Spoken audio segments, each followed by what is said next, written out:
So we're at Origins today, and we're talking with David Heath with LnL Publishing. Hey, thanks for taking some time to meet with the Player's Aid. So what I wanted to do, David, was just kind of ask you about a couple of your upcoming games, and maybe you could just give us a brief synopsis of where they stand, what's happening. So let's start first with the Lock and Load 5.0 rule set. All right, well... Which is exciting, by the way. We love Lock and Load Tactical. The new rule set is done. It's shipping now.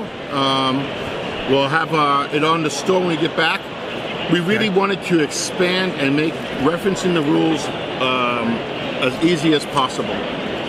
We broke the rule book down. Anything that's in blue text is rules that have been modified or added. Red text is simply, examples of play. So here's a great example of some examples of play there. There's a lot of those. That's great. We color-coded the table of contents to match that. So you can just flip through the section you want. Nice. A lot of the expansion, we really only modified 5 rules, and they really are modifications, they're not rewrites. We bullet pointed every section. Well, if you had how do you rally? So there's a bullet point for each rallying, each step of the rallying phase. So you've made it more user-friendly. Yeah, I mean, Al Davis did us a great service by putting an index in here. Very The index important. is like 30 pages. Yeah, it looks and he really went through it. We went with the spinal. Instead of a binder. Gamer said, no, we want to be able to flip it so we can use a little amount of table as possible. You can do this. Right. And we give a lot of references to the videos, the audio book for the manual, the vassal play. Basically, we want you to play the game. We don't want you to play the rules. I mean, that's the slogan we're really going with. So tell us about the videos you've been putting together for these. Well, actually, Nate Gimpy, as most people know him, we watched the Gimpy Gamer. I called him up and I said, hey, how does it do a project for me? And I think before he realized what he was getting into, he said yes. He said yes. But I cannot thank him enough, or anybody else who's put time into this. I mean, this really got done between February and now. So we really, we got done fast. That's fast. And the object, like I said, is to make the manual as easy as accessible. All the reference cards have rules on them now. Everything is in this book. You really will not need anything else to play. So it's a one-stop reference guide for any of the heroes of Lock and Load Tactical System. We love Heroes of the Pacific, Heroes of the Falklands. There's many others, and something there for everybody. I think. No, it is. So awesome. That's why. So when you see that the size is 200 and something pages, it's not rules. Over 50% is a narrative, and the narrative is a person-to-person walkthrough of the system, how to play it, plus the examples of play in there, plus we color-coded the table of contents to match the sections. It's a lot of cross-referencing to make it very easy to find what you're looking for. That's great. That means we can play the game more than spending time on the rules. That's awesome. I think that's great. Well, tell us about the Heroes of Normandy, the book, and what you're trying to do with that.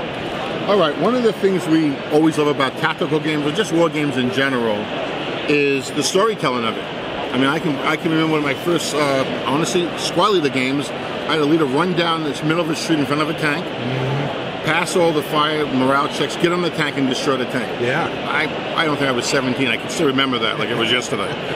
All right. So what we decided to do, Howard Jones and I connected, and he's a writer, does some great fantasy and science fiction for Pathfinder.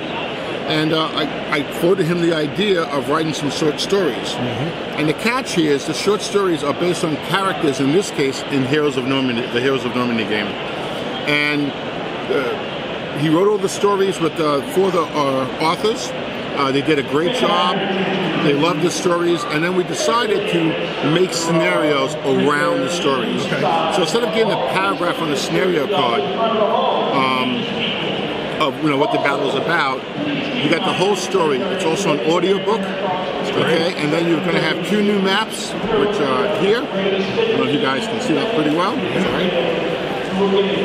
They got new terrain on it. Very nice. So that's pretty much what's behind here. So we're going to be working on Heroes of the Nam one. Awesome. And Heroes Against the Red Star. And it's going to, like I said, it's coming in paperback. It'll be a PDF download. It'll be an audio book, accessibility. and just to expand to the next level, really. When do you think this will be out? This will be out probably before July. Okay. This is really done. I mean, and we might be a little later to it because we're still playtesting the last 2 scenarios, but all the other scenarios are done and ready to go. Okay. One other game I'm very interested in. We love the French and Indian War. Tell us about Bloody Mohawk. Bloody Mohawks is an introductory game. Again, something that a young kid can get into, but it's on the French and Indian War. It's got about 8 maps. We really picked it up from Bill. I can't pronounce your last name, Bill. Sorry. Okay, and it's something we've been working on. We could have released it earlier, but I wanted to get our Battle on Demand line going. Okay. We have our own printing company, and we have our own laser cutter now to do our own laser counters. Great. So the Battles on Demand line allows us to do a lot of subjects you really can't put into a full production game. Like we're going to have a game from Bill also on Wake Island. Oh, wow. Now, there's only so many ways you can play that. Right. So again, making it a small game, on-demand production allows us to take subjects that we normally couldn't do, or maybe shouldn't do because of cost to sales. Right. So that's pretty much what that's about. And when is that game possibly going to hit the? That will go out next week. Okay. Yeah, I'm interested in that one. So definitely one. What about Fireteam Red Eclipse? Oh, okay. I've heard there's some people upset about. Yeah, we had some people upset because we have Lock and Load Tactical and we have Modern and World War II, and they were like, well, you can't have 2 tactical systems, and I was like, well, why not? Right. I don't understand. Well, you own the company. I think you can do whatever you want. Yeah, right? yeah. As long as you sell games. Exactly. But I played Steve Overton's game. I guess it was 2 years ago now. Okay. And it just had a great, unique system. It does really everything modern, World War II. You can handle everything, but we're really going to focus on the modern now. Okay. And when you say modern, are we talking? Oh, I'm saying 1985. 1980. Okay. But he can go all the way back to World War II. Okay. With the same system. With the same system. Right. So it's just a different type of tactical system. It's got a lot of unique rules. We showed it off at WBC last year, and they didn't stop playing it. I mean, what's unique about it? Off the top of your head. I like the way he has the missions. Like you don't actually know that let's just say NATO versus Warsaw Pact. Yeah. That the headquarters is this location. Okay. You don't know what the other player's objective is. You know what your counter objective is, which may not even match. And I like that suspension. You play Lock and Load, you play a lot of tactical games. You got here's the victory conditions. Right. You don't always know the victory conditions in this game, and I like the fact that he simulates everything differently. So it's what I used to love about Squally the games or Stalingrad games is, I mean, you can play 4 different Stalingrad games. One focuses on the combat, one focuses on the morale, one focuses on supply, and I just like the change up. Yeah. So okay, awesome.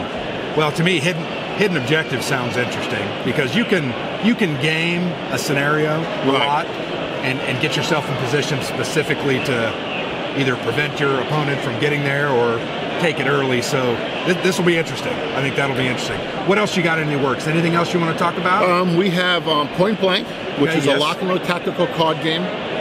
Sean would be better to explain it in detail to you. What we decided to do was we didn't want to make Lock and Load Tactical the board game just on the cards. But what we did want to do is someone who plays Lock and Load Tactical will be very familiar with the combat factors. We took the combat factors, the armor factors, for the most part, from Lock and Load Tactical. Okay. But the rules themselves are really unique. Okay, we use Ops Complete and the terminology that's in Lock and Load Tactical.